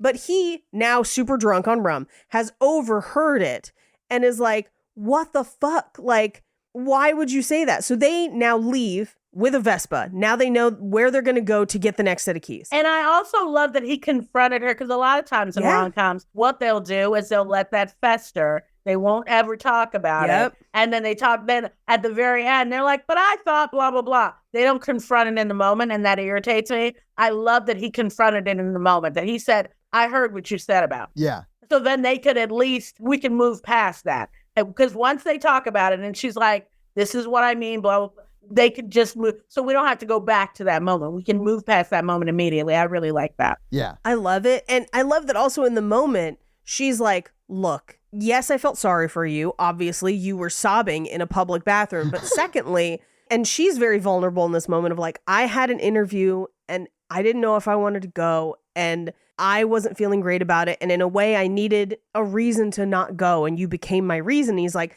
but also you're having fun. And she's like, yes. So like, let's continue breaking and entering. So now Right. Shout out to the helmets with like the Jamaican flag. with the Jamaican flags on the Man, side. I love when they reveal that because, they give Yaz like their Vespa or like their, Yeah. And you think he's walked away and Yes. that they're not together yeah. anymore. And then you just see her driving it. And then you hear her go, you okay back there? And then his little head pops out with another helmet. I loved it. He's So like, funny. no, I'm not. I'm not doing okay. It's all exhaust back here. And again, that shows you the fact that the moms let her take their I know. Vespa. Yeah. That lets you know how invested they are in her being a part of their family. They're like, we don't know this new girl. We know you. Right. You're the one that we're pulling for. Hey, I've been that girl sometimes. Right? You know what? It's a wild experience. Right. We've all been that girl. They're like, but are you sure it's not gonna work? Oh. we don't like her. So they have to go find Mona because Mona waters his succulents. And so Mona has a key. They go to find Mona. Mona hosts karaoke. And Mona, I love Mona. Mona was everything. She's great. Mona was everything. Mona is everything. Because Mona is like, what is in this for me? You get to do all the fun things like shitting in sinks. Like Mona plants this seed of like, what if you go in there and shit in his sink? And now you're going to have all the fun shitting in the sinks. Like, I don't get to go around shitting in sinks. And like, I want to. Like now that I've said it, it's all I want. But Mona says they have to sing for the keys. And Mona randomly picks a song. That song ends up being Salt and Pepper's Shoop.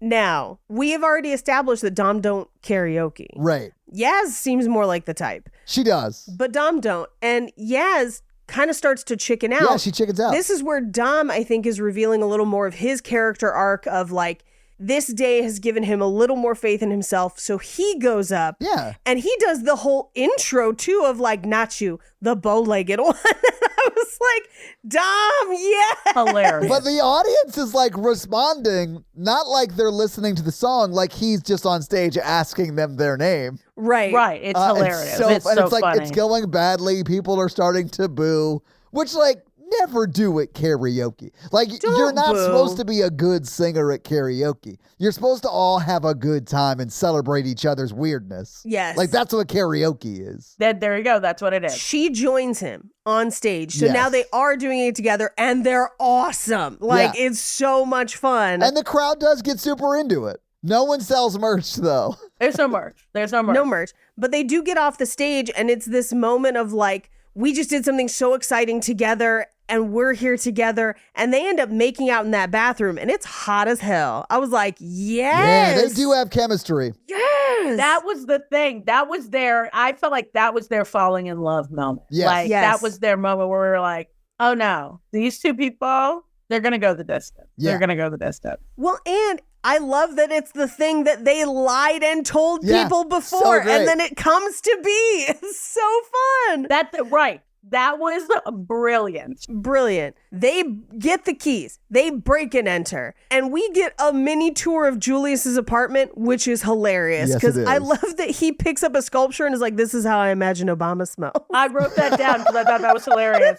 Also, I got to learn gaff is someone's house or their place. That's another. Okay. That's another. I learned another British slang. I was like, I think it means house. Let me look it up. Interesting. Oh, and then that also they call a diva cup a moon cup. Moon cup.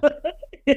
In England. I was like, oh, didn't know they called it a moon. I Now couldn't figure out if that was just a brand. Because there might be a Moon Cup brand. Right. There could be. There could very well be. It's a menstrual cup. Yeah, There you go. whatever. Regardless. Yeah. It's a vampire's wine glass. Vampires wine? When she put it in the rice, I just slow clapped. I was like, I was like, yes, bitch.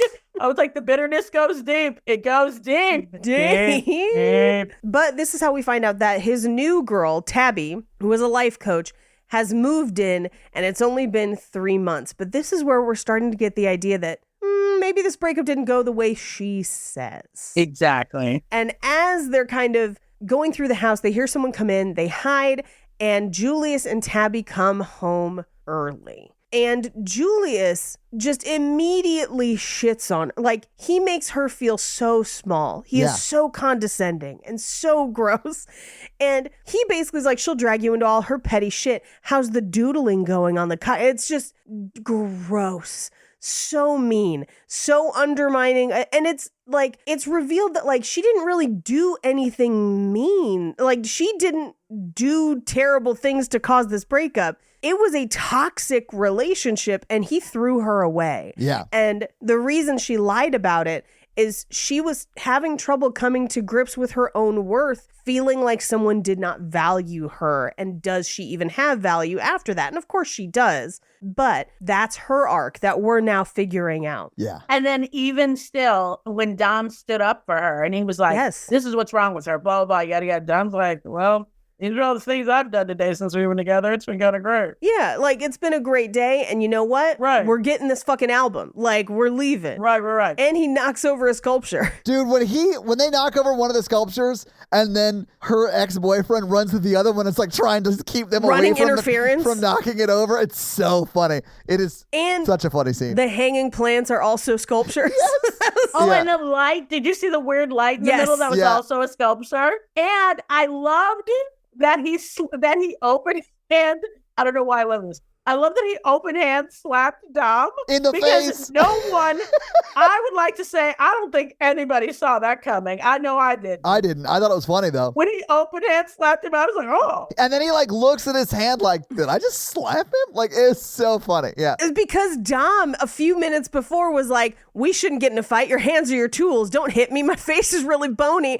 And then when he slaps him, instead of like punching him, he just Right. open hand 5 across the eyes. Right. And I love the noise that Dom makes when it happens because he's kind of like, ah, as he gets hit. Oh, very funny. Oh my goodness. But they leave. They make it out. They've got the album. And this is where she comes clean. Yeah. And she's like, I lied. I got dumped. The breakup was fucking hard. I accidentally liked a photo of Tabby from 5 years ago on her mom's Facebook. We've all been there. Oh, I have liked a lot of 5-year-old pictures of tabbies. On like accidents, literal yes. cats. Right. Yes, absolutely.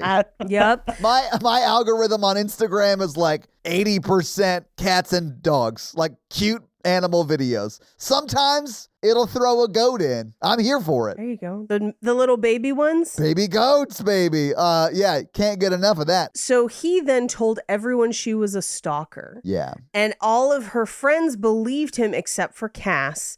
And this is what she's been dealing with. And now Dom is like, no, I can't get a beer with you and start over because you lied to me all day. And like, I get that it's not perfect and I have my own shit, but like, I can't continue today knowing the lies. And they do kind of lash out at each other a little bit, throwing things at each other that they have learned throughout that day. It was very mean. Very mean. Just find a toilet so you can cry in it. Just like very mean. He hands her the album. Yeah. She throws it away. We find out she doesn't even keep it. I was so annoyed when she threw it away. I was like, all the work you guys did for that album? Yeah.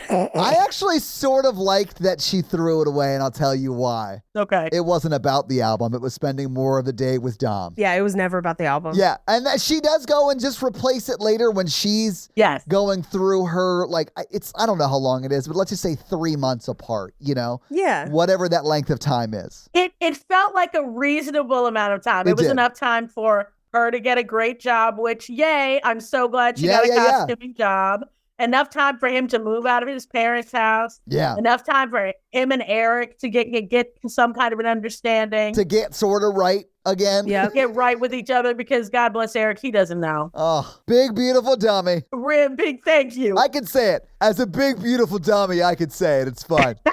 As a himbo myself. But it was enough time for him to move, enough time for her to get a great job, Yeah. enough time for them both to be like, we need some space to figure our own things out. I also love that the song that they picked for the montage, Let Go of the Hurt, that was great. I thought Yeah. that was a great choice. Well, before we get to the montage, though, we do get his brief ride on the night bus. I love that fucking night bus page because it really is just like a dude eating what looks like carne asada out of like a Or to-go kebabs. pita. It Yeah. could be a kebab. So random. Yeah. So random. He's almost sort of out of focus because Dom is in focus, right? And he's a little bit Yeah. further away, so the field of view is tighter. Anyway, Right. But like you see him like, night bus! Woo! And then Dom has no reaction and he just gives it a beat and then goes, woo! I love the night bus. It's so funny. It is like that man has had the fucking best night. Clearly. And he's not going to let Dom's sadness ruin his night. Right. He's like, No. no. This is Night Bus. This is what we're doing. Yeah. It was night bus energy, though. The first rule of night bus is we whoop whoop night bus. Yes. Whoop, whoop. Night Bus. Whoop. So we do get the montage. Now, I do love, first of all, her textile game is on point in her apartment. Right? Beautiful. I love that her room was such a, I felt like it was an exact reflection of who she was Yes. as like an artistic person. Yeah. Absolutely. So great. And we see his parents, we see him eating the eggs and soldiers. But we then also see them start to move on in their lives. We do see her start to text him and then choose not to. And instead, she gets her job. He moves out. He learns to ride a Vespa, which is fun, so that he doesn't have to be on the back next time. Which I thought was hilarious. Very So funny.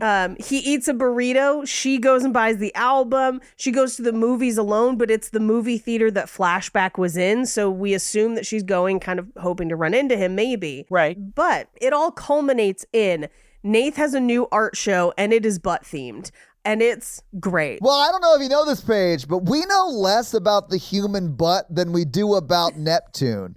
Like, it's about time some brave artist took a stance on booties. What I loved about that moment, it was a bookending moment. It was. So we really start the movie where we began it. Yeah. But what is great about that moment is that we see that our two main characters are in a completely different place than they were at the beginning of the movie, which is amazing. But also, that art exhibit has doors that are butt cheeks that open. When that door opened, I was like, are you kidding me? Are you kidding me? Oh, Paige, my goodness. the one white lady who was like, that one's my butt. Like, yeah, we know, lady. You've been walking around telling everybody. That was Cass. That was Cass. That was the Cass. friend. Oh, was it Cass? And she was Okay. like, that was Cass. And I love that Dom is always Dom because he was like, no, I'm good. I'm not going to look. I'm good. I He's don't like, need to look. no, I'm good. I don't have to turn around. It's fine. It's fine. But he basically is kind of talking about her at the art show, and they're like, she's not coming. Yeah. But she calls, and she is on the boat outside, and he waves to her, and she's like, I knew you were someone who waves at boats. So great. And he's like, is that you? So good. So good. This art gallery that they're in here, Paige, Yes. looks a lot like the art gallery from Fleabag where they go to see the stepmom's exhibit, which is also similarly themed. Yeah, well, it's all vaginas, right? Yeah. Yes. Yeah. It also looks like when they had the reception in Love Actually. Yes. Where they were, it looked Oh like my that God, same, yes. The Santa hats? Yes. same place.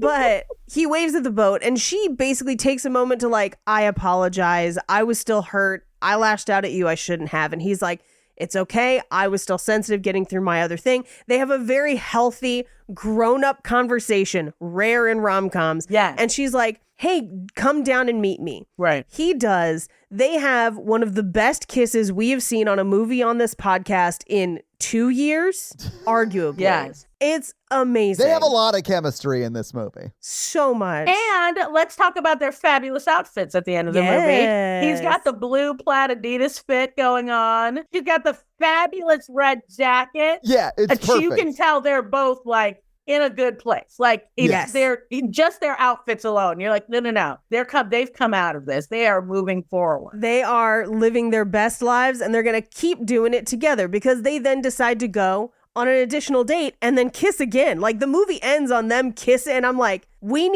this is Jake Johnson level kissing. We need more of this in rom-coms. None of this Hallmark peck shit. Right. Give me real kisses, and this movie has it. Give me a good scoop. Give me the scoop. Who doesn't love to scoop? Yeah. The scoop. Anyway. And that's the the movie.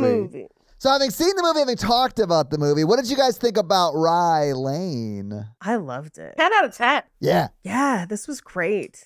And what was great is when you've seen so many rom-coms, as you all have seen, I think all of them, A lot. when you see a movie like this and it solves all of the typical problems Yeah. of rom-coms, you see how potentially great rom-coms can actually be. Yes. So when I saw this movie, I was like, no. There are people out here making amazing rom-coms, but Yeah. they're not necessarily getting the budget or the eyeballs that you would need for some to move them up to the next level of Yeah. let's give this person $50 million to make a rom-com. Oh, I would be shocked if we don't see this director and maybe even the writers and like the actors, like the main two actors. They're amazing. We will see them. They will work forever because of this movie, I think. Amazing, 'Cause it's amazing. so good, you know? So well done. They'll work forever because they were able to create this movie, I should have said. Right. Not because of this movie. For no money. Like, Well, we'll talk. I did find the budget. We'll talk about it. did you? Okay. Yeah, we'll talk about it. But yeah, I loved it. I thought it was great. It solves a lot of the problems I had when we rewatched the before movies.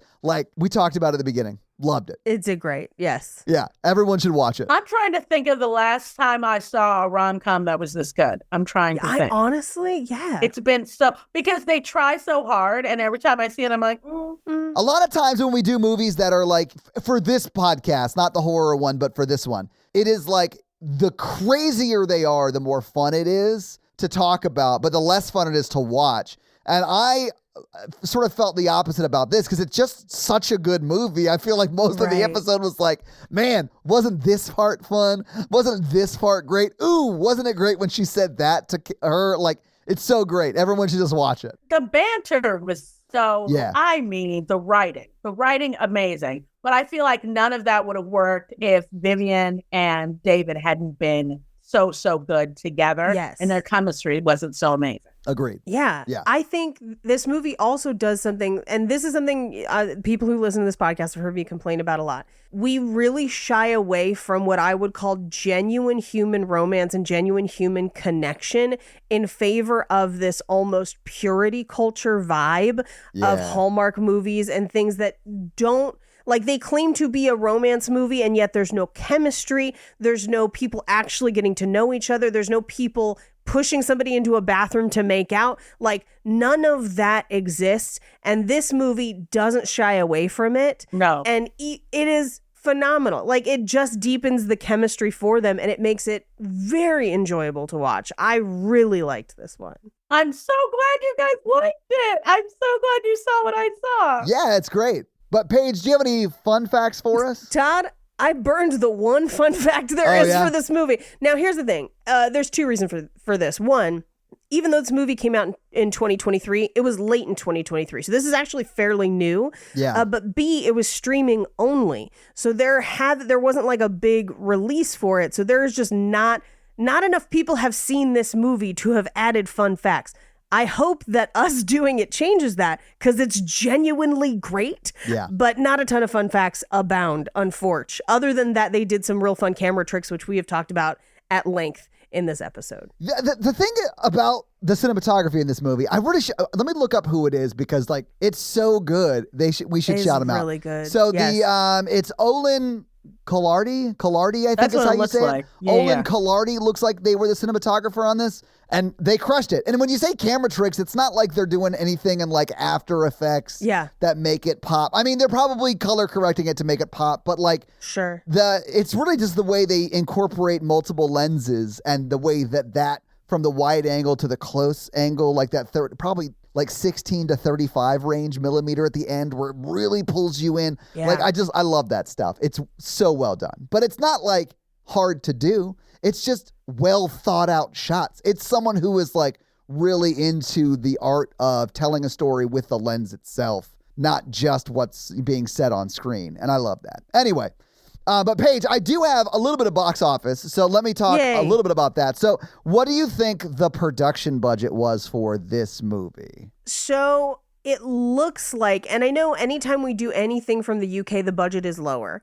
This looks in the 5 to 7 million range to me. So I'm going to Okay. say 5 million. I know what it is because I looked it up, so I'm not going to answer. Okay, that's fair. That's Okay. fair. You can recuse yourself.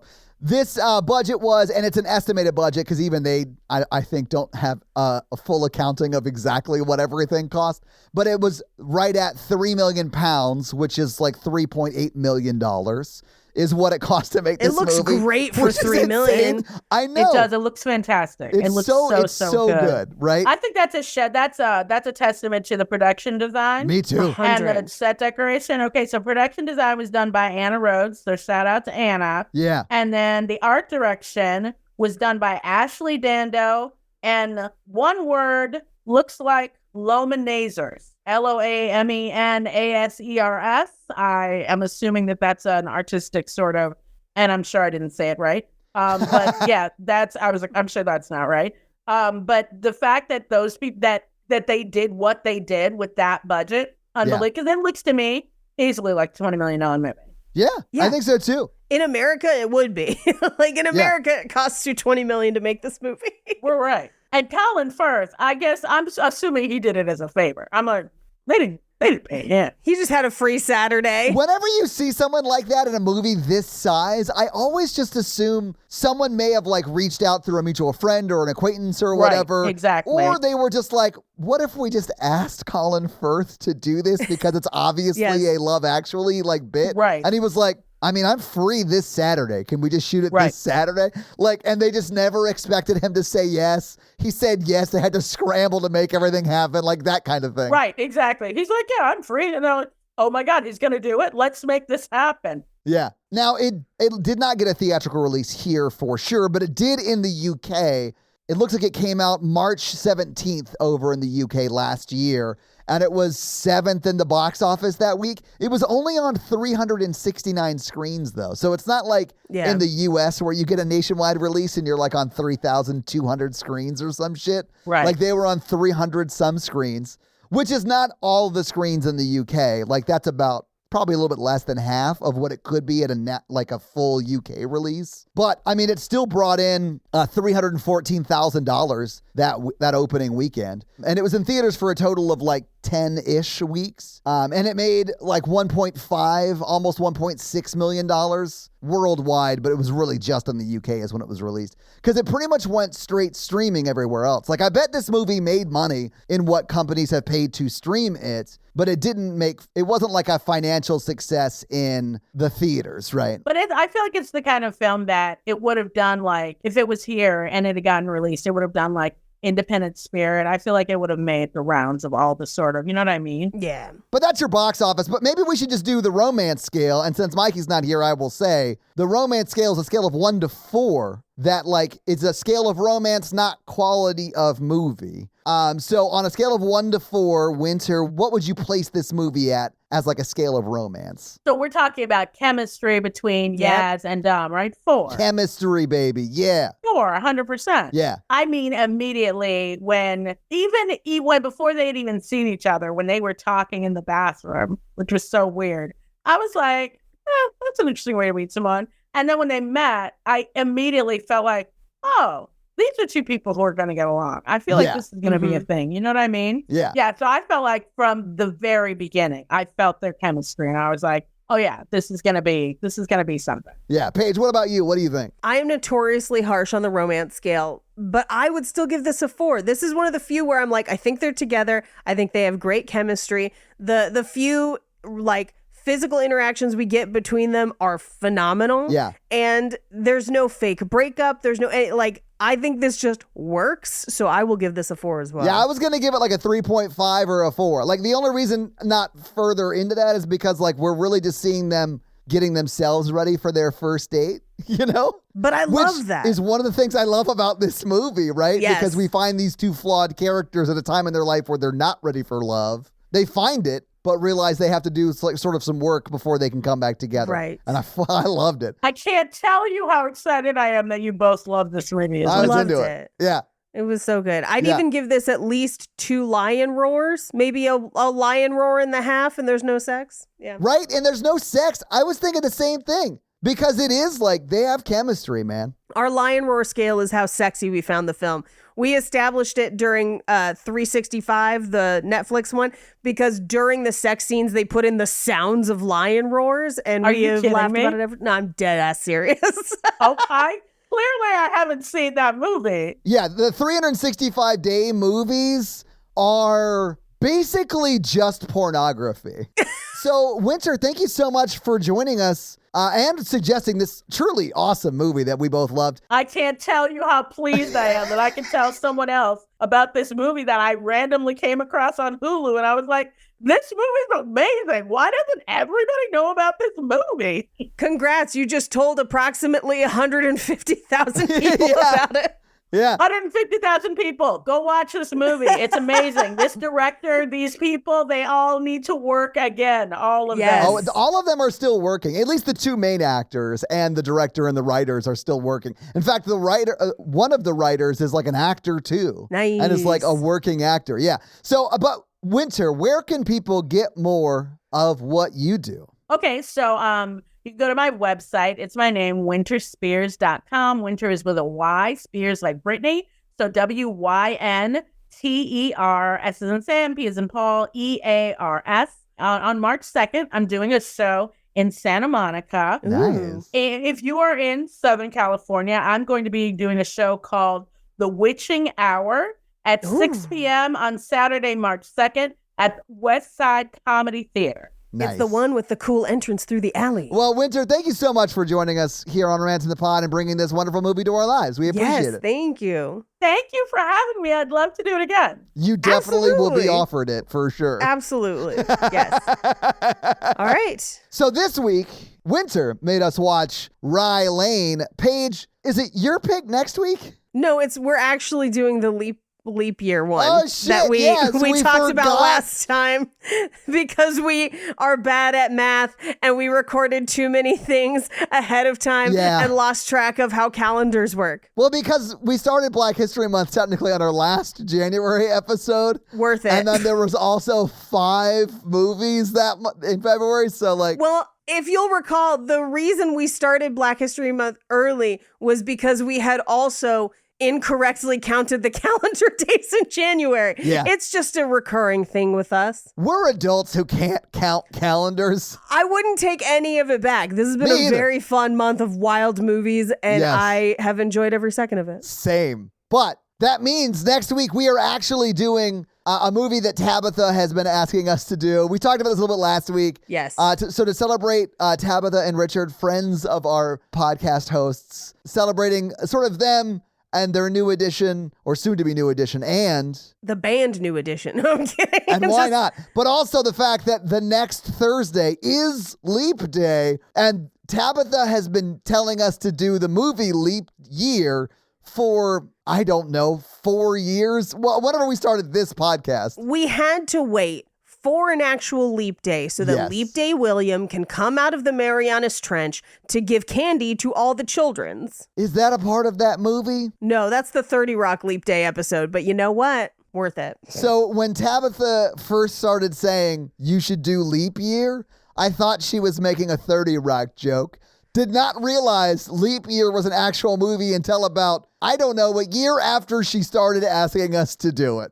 So Tabitha, we will be doing that movie next week. So your homework is to watch Leap Year. Again, sorry we made you also watch it last week. It's all good. But You're welcome for the double dose. hell yeah. Double tap that Leap Year and then check back for that episode. So, yeah, guys, if you like this power throuple that we have here on this podcast, make sure to check out our other podcast, The Horror Virgin. And that is the only other podcast that Mikey and I are on. But Paige gets around and she is on 2 other podcasts, Black Card Rehab and Cult Podcast. So guys, definitely check out those because they're amazing. If you want to follow us on social, we are at Romancing the Pod Show Yes. on Instagram, and we are at something else on Twitter who I just have never taken the time to learn it. It's just Romancing Pod Show because they have a character limit and it's show SHO like Showtime. So guys, check that out as well. And if you want to follow us all individually, Paige is at Rampage Wesley everywhere, including TikTok, except for Twitter, where she is at Paige Wesley. Mikey is at M Randolph 24, and I am at Todd J Awesome everywhere. And guys, we got a P.O. box. So if you want to send us some love letters or whatever you might send to a P.O. box, it's actually not a P.O. box. It's like a regular street address. It's pretty awesome. It's 6688 Nolensville Road, number 108-34, Brentwood, Tennessee 37027. So send us some stuff. That's going to be it for us, you guys. I'm Paige. And I'm Todd. And Mikey is sick, but you complete us. To completion. Hey, girl, I love you. Go actually. Go actually. Go actually. Bye. Colin Firth can make me a burrito any day, nerds.